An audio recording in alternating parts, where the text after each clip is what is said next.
Okay, for this project we're going to build on everything that we've been looking at before, and we did a 2D sprite project where we took our sprites, turned that into a 2D image using our blocks, and now we'll give another dimension to that, so we'll turn this into some 3D information.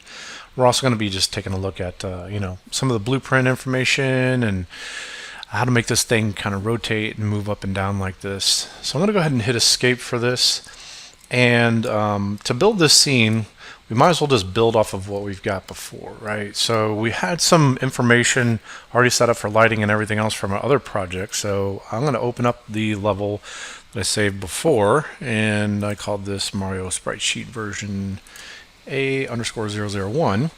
Okay, with this level we should have a nice starting point for things, but what I think we should do right off the bat is make sure we don't ruin anything that we've got. And let's go ahead and say File, Save Current Level As, and let's go ahead and give this a new name. So I've got a pixel ship underscore version A_001. That was the original file that I have, and I'm going to make a B version of that. So I'm just going to save over the top of that because I've already got a temp file. And then now that gives me confidence that I can do anything I want to this file. I don't have to worry about the old level that we have. Won't mess that up.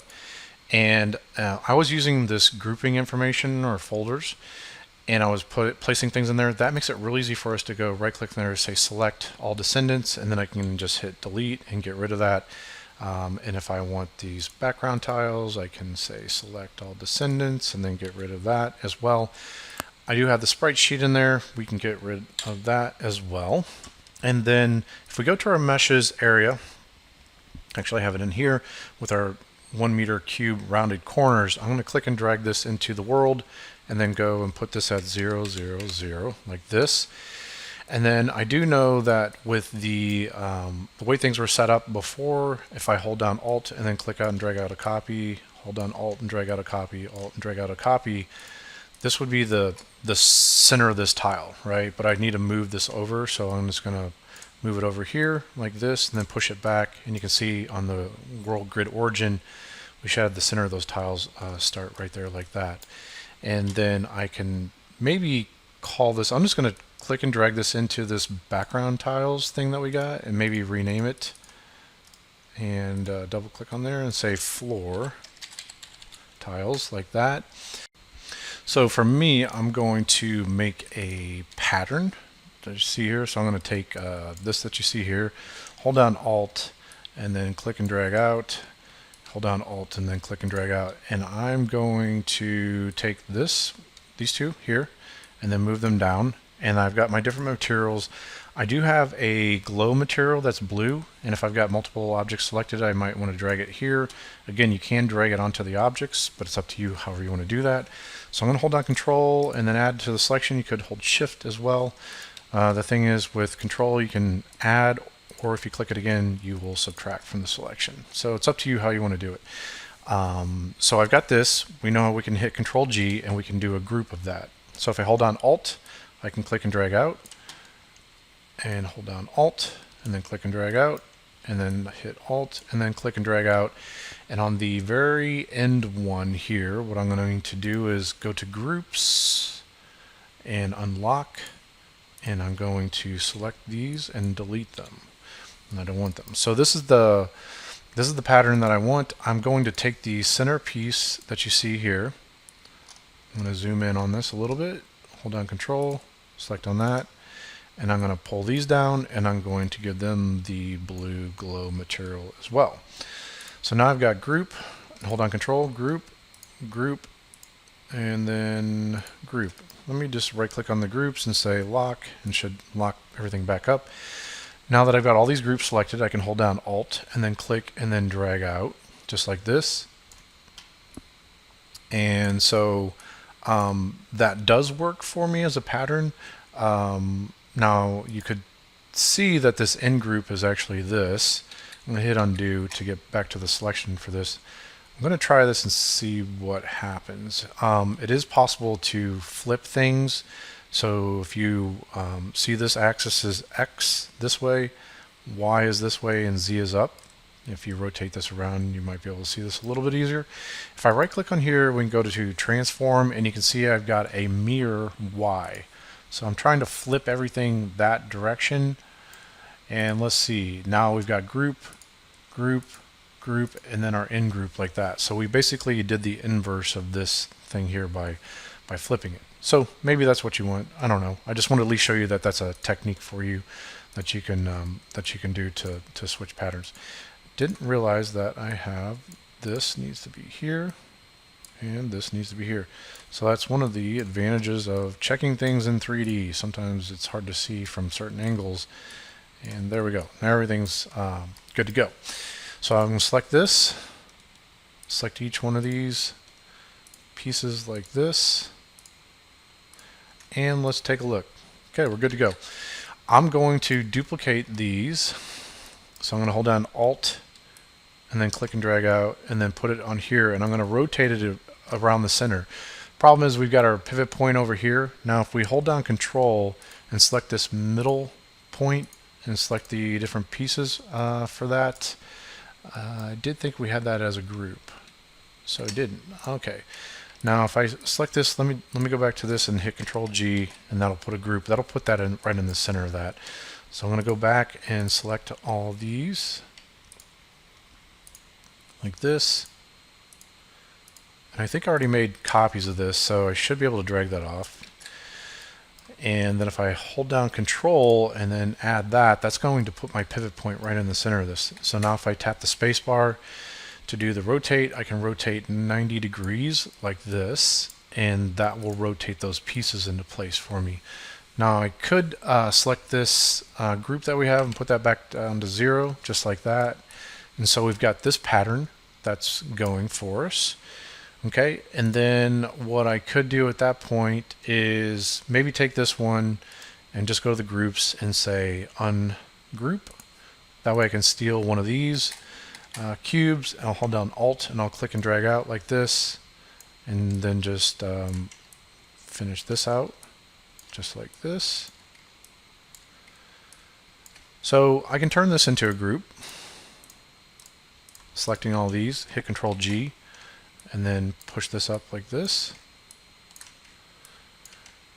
And I know for me the pattern that I made before is just like this, and if I finish this out there wouldn't be any difference between any of these. So I'm going to do this. I'm going to take this group and I'm going to unlock it for a second and then push this down, and I do have a yellow glowing material. It says orange, but it's kind of yellow to me. Maybe it is orangish. And then I could go and say groups and then lock that and go back there. Okay, so after that's made, this is what I could do is hold down Control and then add all the groups like this, and I can hit Control G and it would actually group all those together for me as one big group.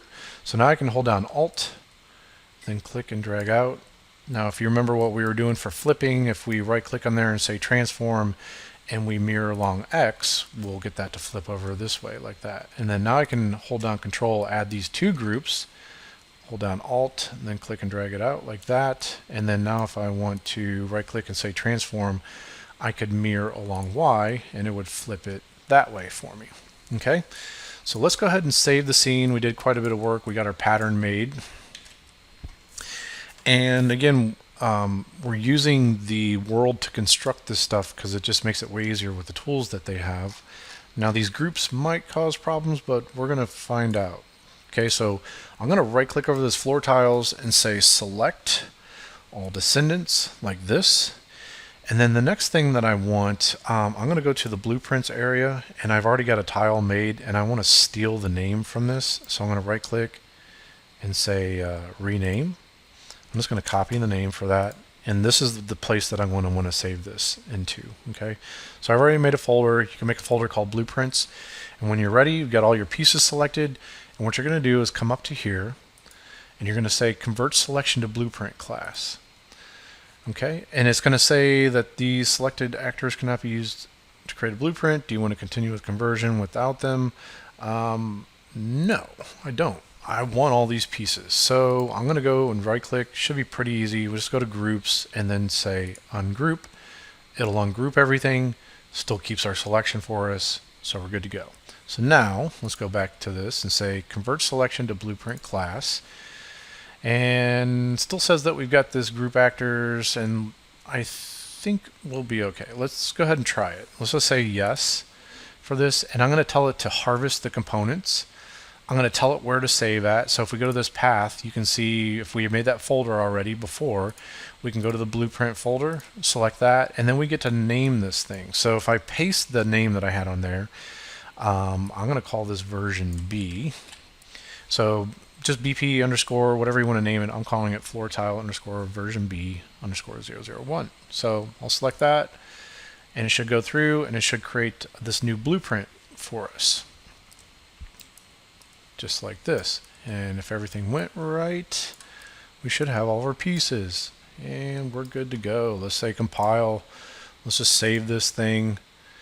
And let's take a look at what it did in the world. So it replaced our floor tiles with this one blueprint that we have, which is really nice. So now we can click and drag this into the floor tiles area. And if we double click on the blueprint, we still have access. If we go to the viewport, we can still have access to all the different pieces that you see on here. So one thing that's really cool about this is it's live. So if we take a look at this upper corner up here, like this, if I select that one piece, and if I push down on that, you can see it's live.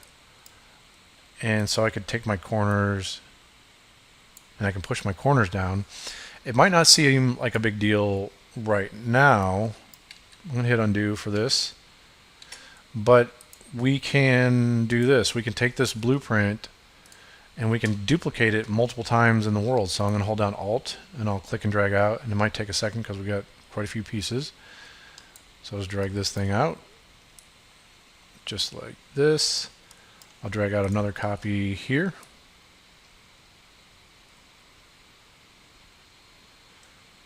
Okay. Like that. And I'm going to drag out a copy here.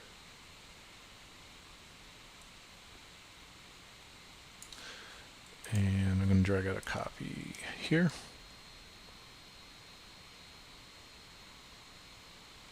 Okay, and what I wanted to do was actually take this. I'm going to drag out a copy,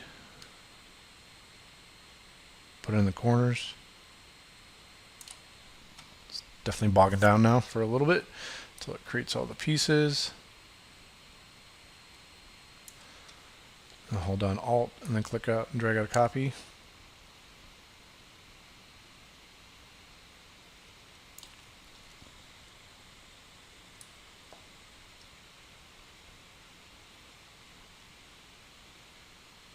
Okay, we should be good to go there. This one needed to be pulled down 1. This one needed to be pulled down 1 as well. But we got our grid snapping on, so that should be nice and easy for us.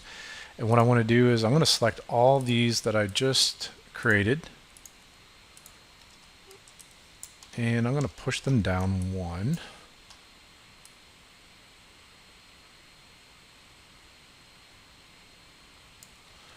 And then I'm going to take these corners and I'm going to push those down 1, like that. Okay. So that should give us a pretty nice play space that we see here. I'm going to save this real quick. So again, we can go File, Save Current Level, or we can do Control S. And then I'm going to play in the selected viewport and take a look at our character. Make sure our character can run around on here. So I've built a pretty good and decent sized play space for this, right? Hit escape for that. I already have a bookmark saved for this. And so then that's how we can assemble some pieces and then turn those into blueprints. And like I was saying, let me just show you again real quick what I think is pretty darn cool with this. And then, you know, normally for a blueprint, maybe you don't have quite as many pieces. You can add components to this. You can add particle effects to these things, skeletal meshes. You can add geometry to it. You can add lights. There's just all kinds of cool stuff that you can do with it. And then we can also add blueprints to this, so we can do some logic with this. And we'll look at that for the next example where we do the ship.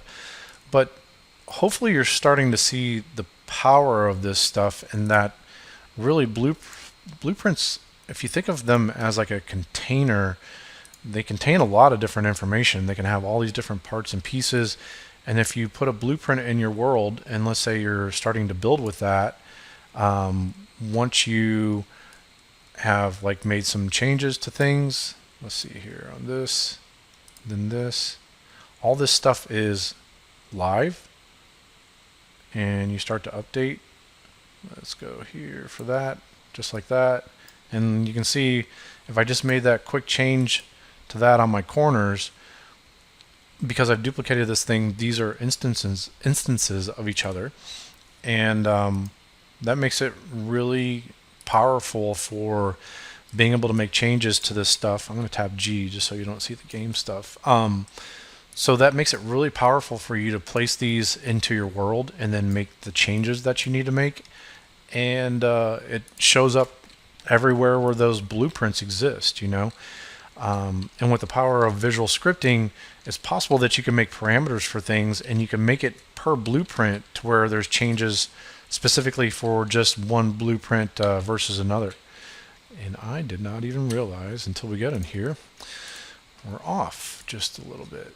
So let's push this over like that.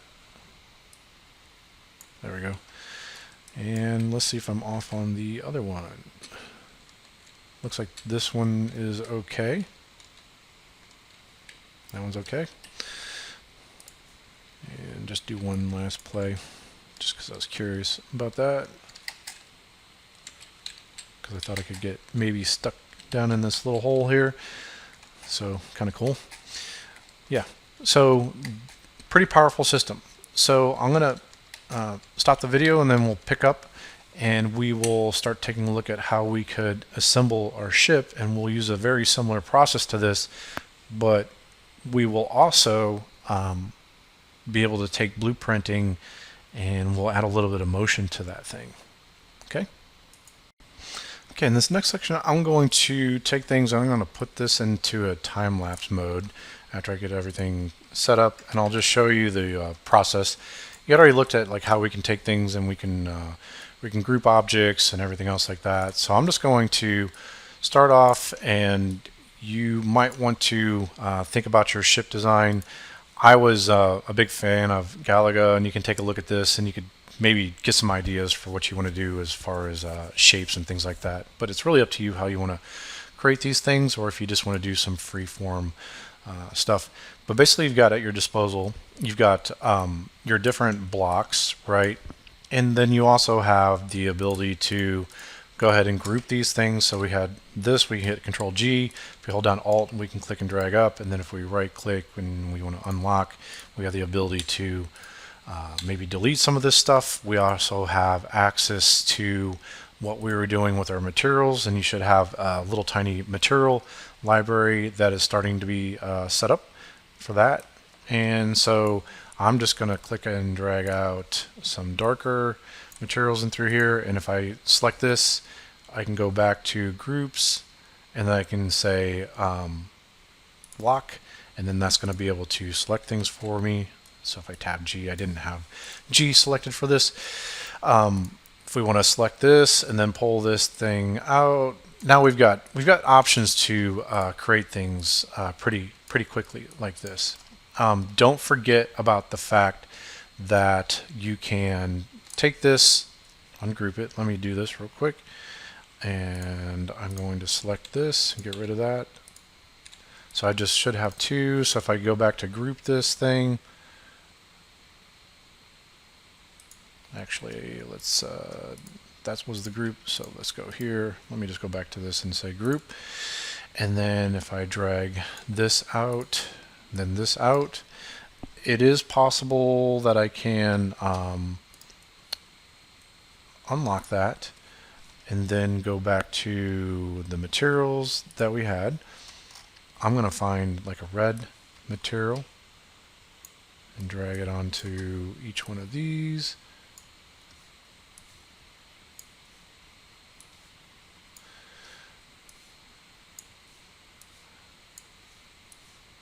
Like this, and I'm going to group it back again and lock it like that, and then I should be able to have this. And if I have a difference like this, we should be able to select these,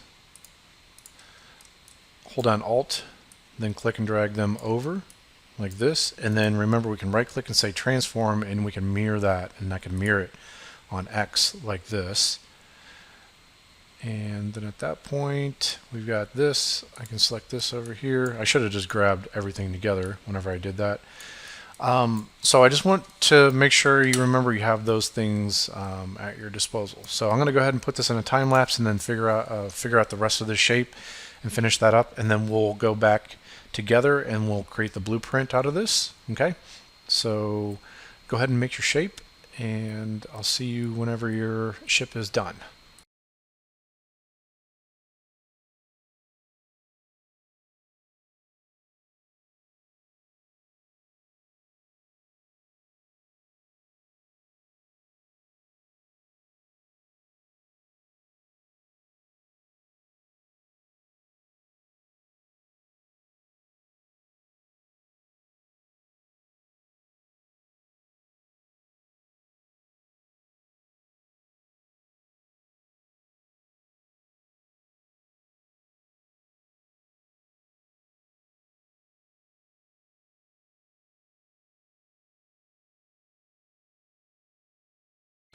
All right, this is the final shape that I've arrived at for the ship that I'm going to create. I'm actually going to raise it up just a little bit, right to about there.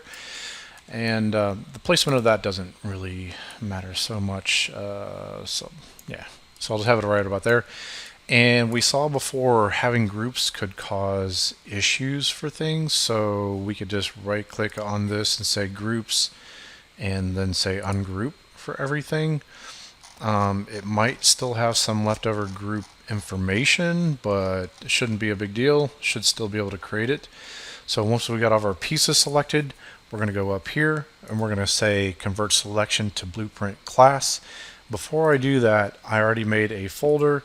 I already have a name for my ship. So I'm going to just right click in here and say rename. I'm going to steal the name from that. And then I'm going to go back to where we were at. And then I'm going to say convert selection to blueprint class. We've already ungrouped, so we shouldn't have to worry about that. And we're going to harvest the components. I'm going to tell it where to put this thing, and I'm going to give it a name. And it's going to tell me that I've already got something there. And I'll say version B like this at the end of it. So I'll select that, and it should go through, and it should create everything for us. And I'm going to go ahead and compile, and then save, just like that. And then let's take a test. And so we got the Sprite plane folder that I made, and I can just throw that in there. I don't need the Mario body anymore, so we can go to edit and delete that. But we should be good to go. So it should be just like our floor tiles. If we hold down Alt and then click and drag out, we've got multiple copies of this thing. And hopefully our ship is looking pretty darn cool at that point. So let's just delete that real quick. Now what I can do to show you very quickly, let's just double click on this, and this will be a nice little payoff for things. Let's go to components right here and say add, and we'll add a rotator. And if we can't find that, we can just search for it. Let's type add and then type in rotating movement. And I know the default for this is 180, and that will play pretty fast. I'm going to put that to 15 like this, and I'll go compile it and I'll save it. And at that point, I'm going to just, instead of playing this, I'm going to simulate it. And we should have a nice rotating ship. Okay. And so the next part we'll add is an up and down motion to things, and that should make it nice and easy for us to do that. Let's see our player start, where our player start is. And I thought this is kind of interesting. If I tap G so I can see all the game controls for this, let's hit end. And let's place this right here. And I'm going to just say play in selected viewport. So because this thing is rotating around, our character is going to be on the ship and actually be rotating around. just like that. So pretty cool. I'll go ahead and hit escape for that, and we'll pause this part of the video, and then we'll go into the next and last part of this, and we will do the blueprint part so we can add the up and down motion to things. So in this last part here, we're going to add the up and down motion to the ship, and we're going to do that via blueprint. We've already looked at how we can easily add a component and add a rotate movement to get the rotation part. So that's pretty darn easy to set up and give a small value of the rotation, maybe something like 15 for that. And that'll give us a speed like what you see here going in here.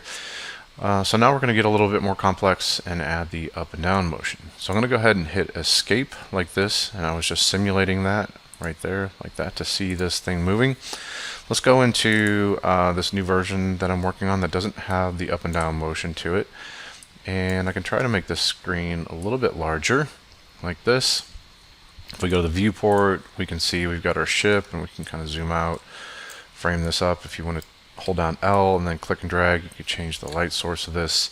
And then we've got all the different cubes and everything that's making this thing up, but that's all set underneath this shared root.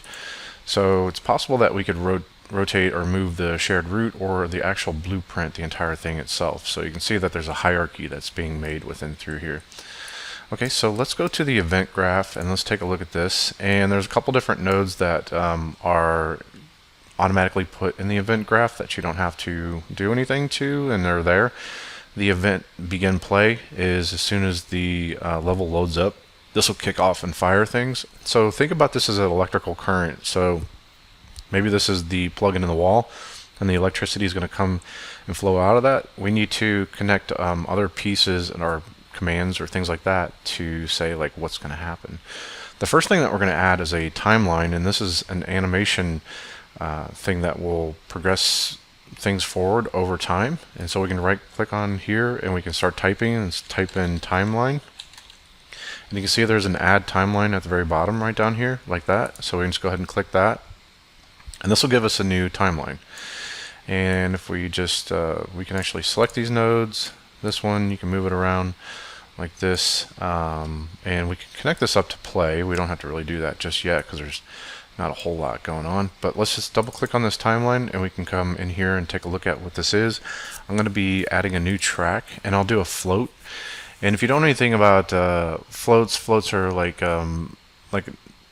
numbers with decimal points and everything else like that, and you can start from 0 and go to, you know, infinity up above or down below and stuff like that. So that's like a single value of a number that goes up and down like that. Vectors, 3 different values. Color track, I'm not sure if that has red, green, blue, and alpha, so that has like 4 different slots for things. And the event track is something, I guess you trigger different events with that. I haven't really worked with that too much, but I'll just add this float track like this, and you can call it a new track, and you can call this, we're going to use this to drive the alpha value of a linear interpolation node. So we're going to get 2 different values. We're going to make an up and a down, and then in that node you can go between those 2 different values with an alpha. So we'll call this alpha maybe up and down, and it's really up to you what you want to do with this. I'm going to give it a length of 10 seconds, so I think that's pretty good for that. And an alpha just goes from 0 to 1. So if we right click on here, we can set add key to curve float 0, and then I can change the time. I'll put that at 0, and my value is at 0. And if I want to zoom in and out on here, I can use the middle mouse scroll wheel on here and zoom out, and so now I can see all 10 seconds. And if I right click, I can move this thing left and right.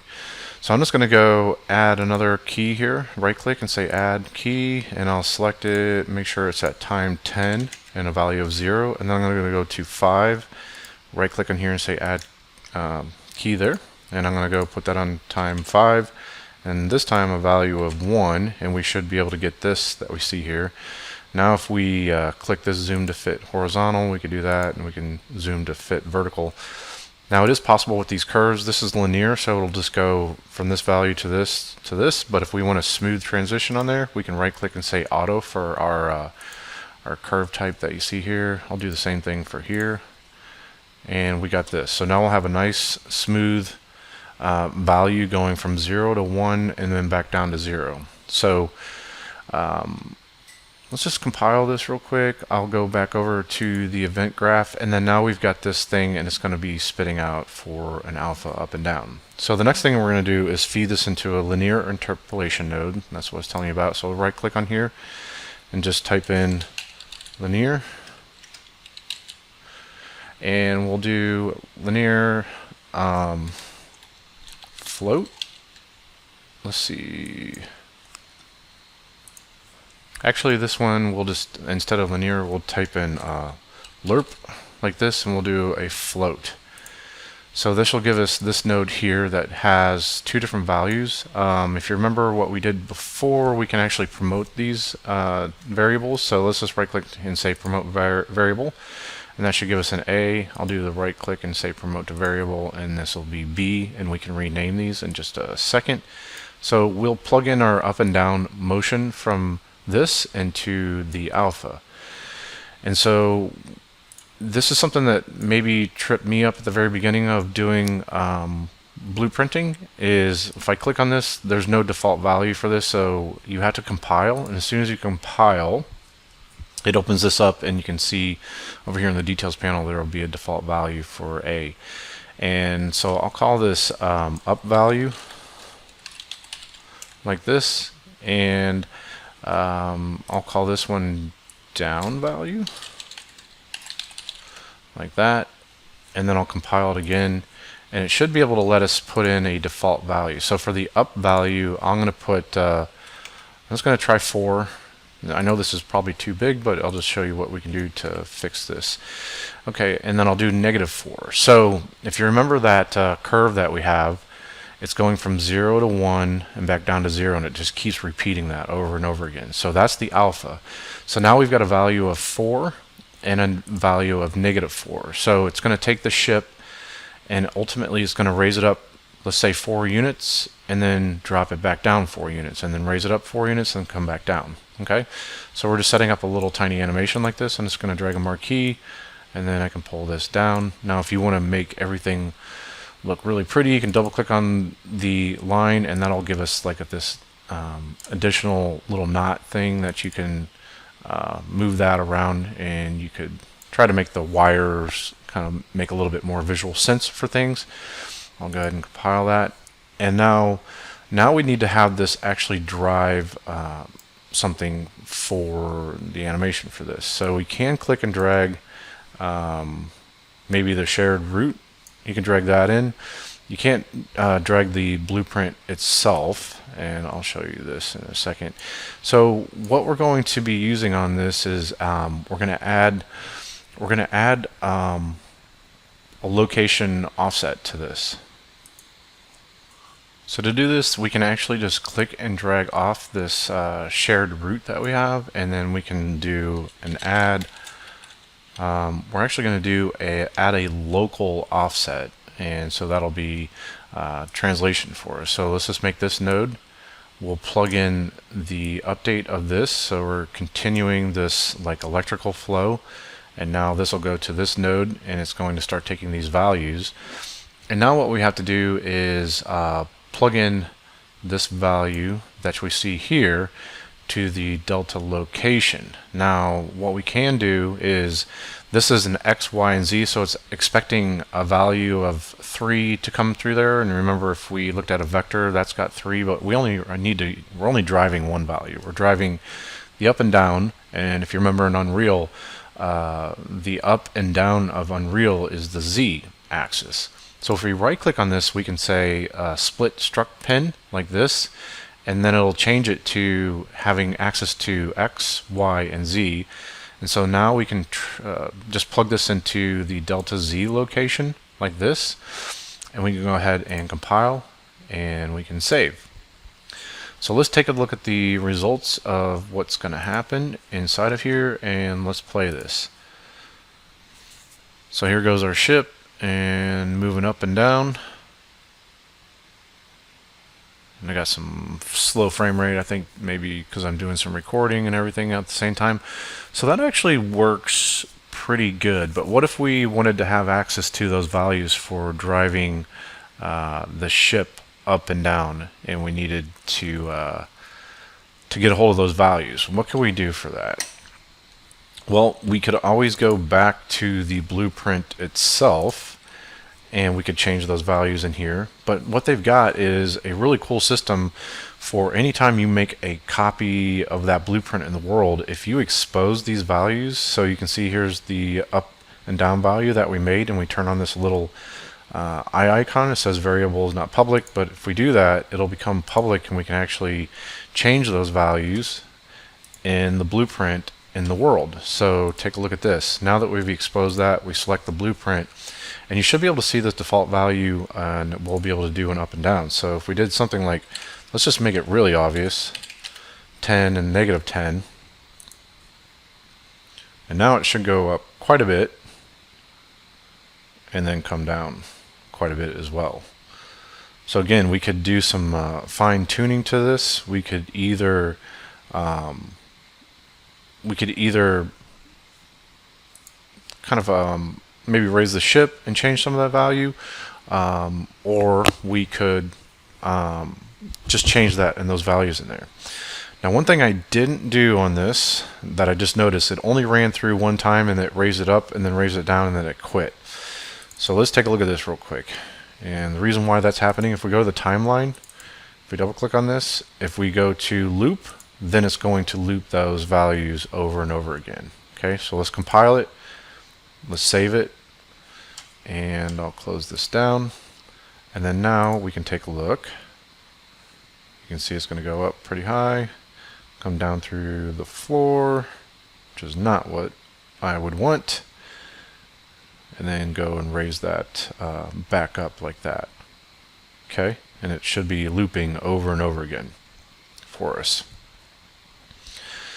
So that is working. Like I was saying, the only thing you could do is we could take that and we could raise that up and then find out maybe the values that would work for us. So I'll do 5 and negative 5. Now, if you do make this like a higher value than this one, if they're not even, it'll start to add that motion to the ship. And so let's just show you what happens here. If I put this at 5 and this is at 0, and I run this, it's going to raise it up 5 units.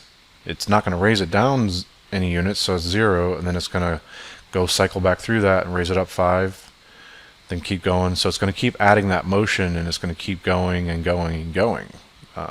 So something to think about and something to be aware of. It's pretty cool to see the lighting information change. We've got that rectangular light up there, and as it goes through that, I think it was creating a shadow, but maybe it's lifted up through there. So escape that, and if I do negative 5, let's take a look at that.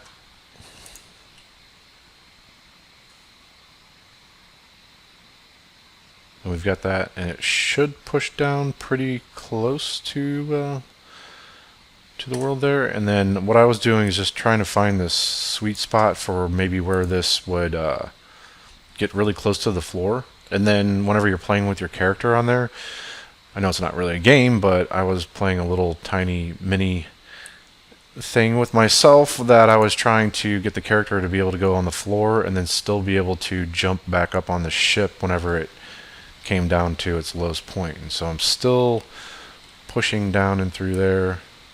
The very last thing that I wanted to talk to you about, that I did a change to this maybe since the video has been playing. You can see that I do have the environmental height fog in here, and I did explain that a little bit in the earlier section, but not really sure if I did the best job of that. So I did want to go back to that real quick and then just talk to you a little bit about that. If we went to the visual effects area, and again, remember, the place actors, if you don't see that, you can do the window, place actors, you can find that. And you go to the visual effects, and we'll do exponential height fog. You drag that into the world. I was setting that at 000 location at first, and I pushed it down negative 1000. This is our fog density, so that's how dense the fog is. And I'm going to tell you real quick about this height fog fall off.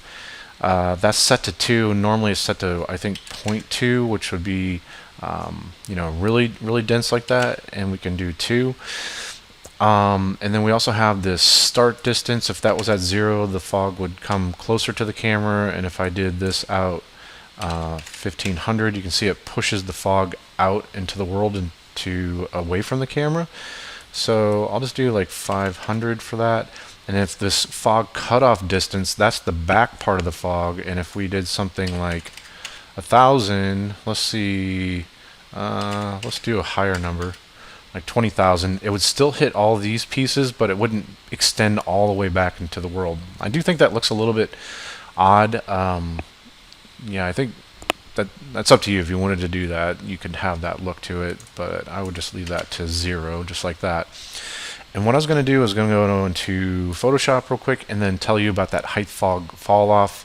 That is a gradient that is going from, imagine you got a cube full of fog and going from the bottom to the top. It's either going to take that gradient and push it towards the top of the cube or make the gradient larger for that. So that's what's going on with the fog height fall off. And then when we have the X, Y, and Z location of this, if we push it down in Z, you're basically taking that cube of fog and you're pushing it down like this. So that's why if we push it down in Z, it gets like less and less fog within the scene.